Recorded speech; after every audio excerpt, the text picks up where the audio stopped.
Unit pengintaian pasukan utara Rusia berhasil mendeteksi pergerakan kendaraan lapis baja tempur milik Angkatan Bersenjata Ukraina di wilayah perbatasan Kursk menggunakan pesawat tanpa awak.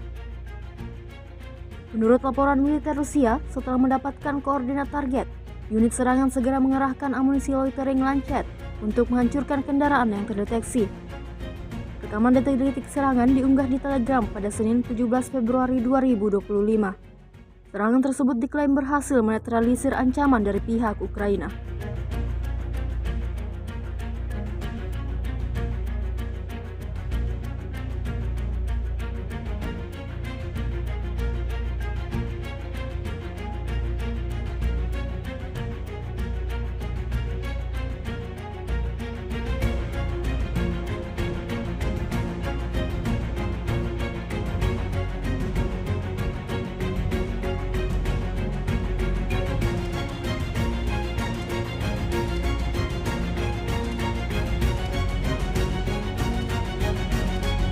Download Tribun X sekarang, menghadirkan lokal menjadi Indonesia.